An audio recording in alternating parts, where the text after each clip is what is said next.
জৱাহৰলাল নেহৰুৰ পিছত দুটা কাৰ্যকাল সম্পূৰ্ণ কৰি তৃতীয়টো কাৰ্যকালৰ বাবে প্ৰধানমন্ত্ৰী নিৰ্বাচিত হোৱা একমাত্ৰ নেতা হিচাপে প্ৰধানমন্ত্ৰী নৰেন্দ্ৰ মোদী ডাঙৰীয়াই অভিলেখ সৃষ্টি কৰিছে।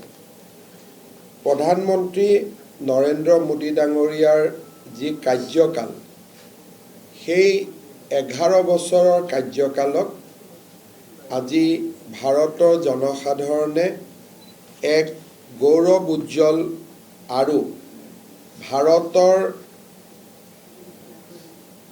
সাংস্কৃতিক, অৰ্থনৈতিক আৰু ৰাজনৈতিক উত্থানৰ 11টা বছৰ বুলি সকলোৱে স্বীকাৰ কৰিছে আৰু ভাৰতবৰ্ষক অমৃত কাললৈ লৈ যোৱাৰ প্ৰধানমন্ত্ৰী নৰেন্দ্ৰ মোদী ডাঙৰীয়াৰ যি কল্পনা, যি সপোন, তাক আজি 140 কোটি ভাৰতীয়ই সেই সপোনৰ সমভাগী হৈছে।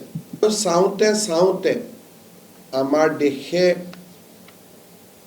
ব্ৰিটিছ বা ইউনাইটেড কিংডম আৰু জাপানক পিছত থৈ আমাৰ দেশ আজি বিশ্বৰ 4ৰ্থ বৃহৎ অৰ্থনীতিলৈও ৰূপান্তৰ হ'ল। এই সময়ছোৱাত আমাৰ চৰকাৰখনে দেশৰ দৰিদ্ৰজনৰ লগত থিয় হ'ল। আজি আমাৰ দেশৰ 81 কোটি লোকে প্ৰধানমন্ত্ৰী অন্ন যোজনাৰ জৰিয়তে বিনামূলীয়াকৈ অন্ন বা চাউল লাভ কৰে। প্ৰধানমন্ত্ৰী নৰেন্দ্ৰ মোদী ডাঙৰীয়াৰ নেতৃত্বত 4 কোটি দৰিদ্ৰ লোকে নিজৰ এটা গৃহ নিৰ্মাণ কৰাৰ বাবে সুবিধা পাইছে। প্ৰধানমন্ত্ৰী নৰেন্দ্ৰ মোদী ডাঙৰীয়াৰ নেতৃত্বত আমাৰ সমগ্ৰ ভাৰতত 15 কোটি লোকৰ ঘৰলৈ নিৰ্মল খোৱা পানীৰ যোগান সুনিশ্চিত কৰা হৈছে।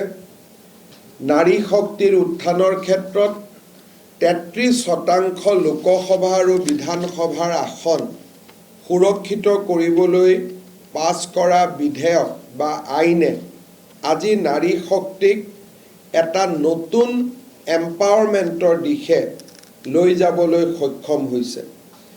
ট্ৰিপল তালাক আইন, এই ট্ৰিপল তালাক আইনৰ প্ৰণয়নে সংখ্যালঘু বা ধৰ্মীয় সংখ্যালঘু লোকৰ মাজত, বিশেষকৈ নাৰী শক্তিৰ মাজত এটা এম্পাৱাৰমেণ্টৰ নতুন পৰিৱেশ সৃষ্টি হৈছে। প্ৰধানমন্ত্ৰী নৰেন্দ্ৰ মোদী ডাঙৰীয়াই মধ্যবিত্তজনক 12,75,000 টকাৰ বাৰ্ষিক ইনকাম স্বত্তেও ইনকাম টেক্সৰ পৰা ৰেহাই দি ভাৰতৰ মধ্যবিত্তসকলৰ জীৱনলৈ এটা ডাঙৰ সকাহ দিবলৈ সক্ষম হৈছে। কোনো চৰকাৰে ইমান ডাঙৰ টেক্স ৰিবেট বা কৰ ৰেহাইৰ প্ৰস্তাৱ স্বাধীন ভাৰতত কেতিয়াও ল'ব পৰা নাছিলে। আৰু G20ৰ দৰে ৰাষ্ট্ৰৰ নেতৃত্বলৈ প্ৰধানমন্ত্ৰী নৰেন্দ্ৰ মোদী ডাঙৰীয়াই আজি গ্ল'বেল চাউথৰ এক ভইচ হিচাপে বা এক কণ্ঠ হিচাপে নিজক ৰূপান্তৰ কৰিছে।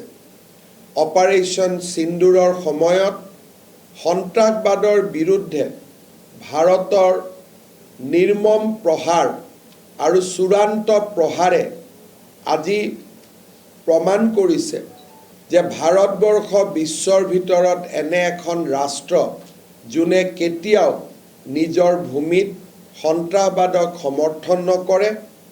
আৰু প্ৰধানমন্ত্ৰী নৰেন্দ্ৰ মোদী ডাঙৰীয়াই আমাৰ দেশৰ যিটো গভাৰ্নেন্সৰ ৰুল আছিলে যে সন্ত্ৰাসবাদৰ আক্ৰমণ হ'লে আমি সহ্য কৰোঁ, আমি তাক পাহৰিবলৈ চেষ্টা কৰোঁ।